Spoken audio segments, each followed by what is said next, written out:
Hi, my name is Matthew MacLean. I'm a visiting doctoral scholar at the Al-Qasimi Foundation and a PhD candidate in History and Middle Eastern and Islamic Studies at New York University. I study the history of the United Arab Emirates and of Ras Al Khaimah in particular, and we're here at the National Museum of Ras Al Khaimah, which was the former fort and residence of the ruling family.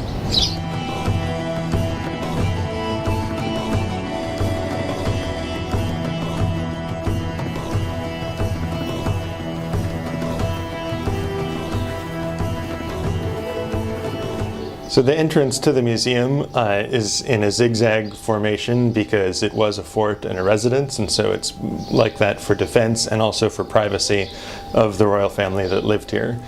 The architecture reflects the history of Ras Al Khaimah, and if you look above you, you can see the mangrove poles and some of the sea stones and plaster that were used as traditional building materials in this part of Ras Al Khaimah.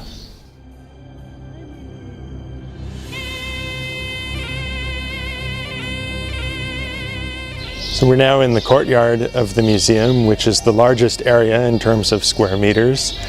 Most life in the pre-oil, pre-Federation era was lived outdoors, and most of the rooms were multi-purpose rooms for living, sleeping, eating, and so on. But most life in everyday terms was lived outdoors here in the courtyard. The courtyard itself is dominated by some of the trees that are typical for Ras Al Khaimah, like the almond tree and the cedar tree, which you'll see in many other courtyard houses in old Ras Al Khaimah town.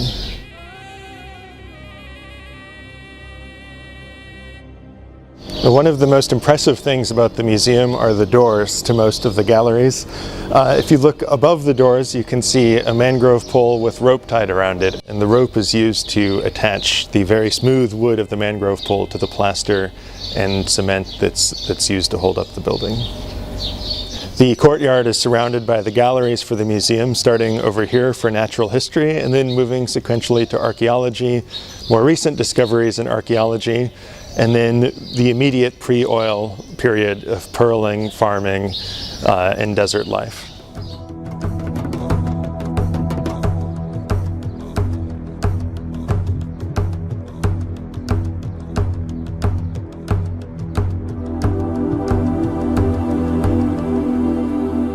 So we're now up on the second floor of the museum, and visitors to the Gulf often wonder how people survived in the hot summers without air conditioning before the advent of electricity and modern lifestyles. And here's our answer, the bargil, which is right above me.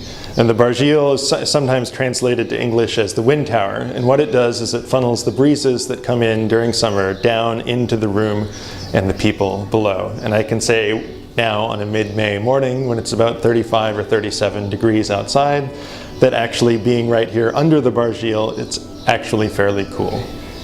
So in this room, which would have served likely as a summer gathering room, you see many openings in the wall where light comes through, and these also funneled the breezes down to floor level where people would have been sitting to cool them off.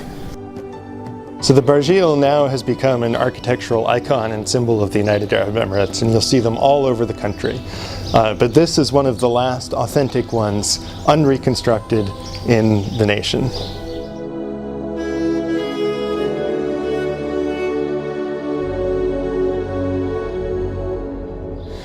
So the building materials reflect the history of Ras Al Khaimah over the 20th century.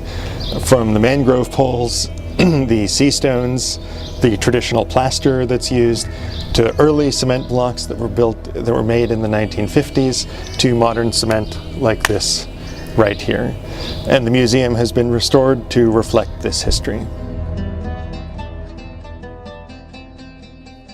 So the ruling Al-Qasimi family came here to this fort in 1920 from an early fort which is in the middle of the old town of Ras Al Khaimah. And this fort at the time was at the edge of the city, outside the town walls. And they lived here until 1964 when Sheikh Sagar, the former ruler, moved to a new modern building in Mamura. So from the top of the tower where we are now, we can see the beginnings of new Ras Al Khaimah in the Al-Qasimiya school across the street, the Kuwaiti Street Souk, and then finally in the distance the Julfar Towers.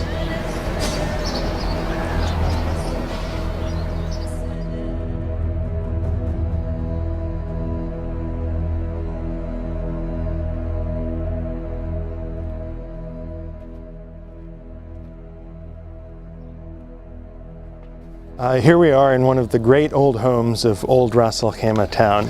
It's a great blend of traditional and modern architecture.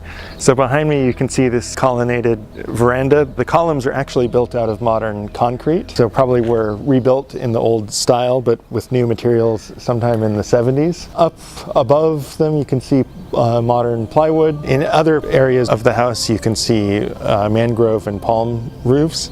And then one of the unique features over here is the staircase that goes up to the roof where people might have slept during the summer. So in all of Ras Al Khaimah Emirate, this is one of the best preserved, totally unreconstructed and unrestored rooms from the pre-oil period. And it's a great example of traditional architecture that one would have seen in a home of a wealthy family.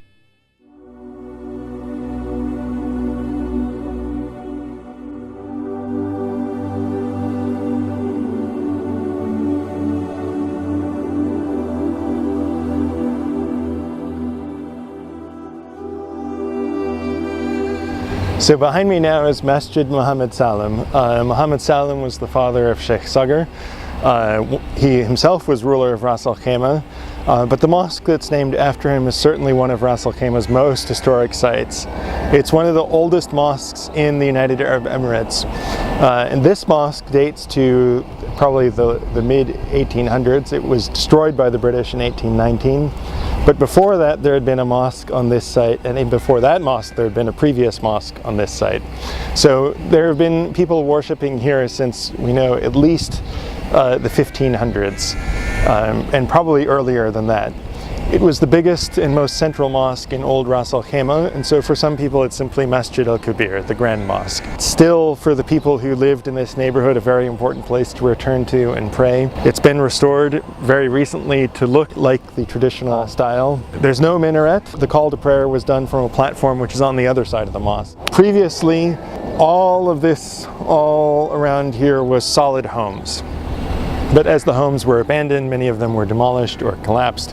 And now it's been turned into a parking lot, which is a gathering point for people, particularly at sunset prayer time.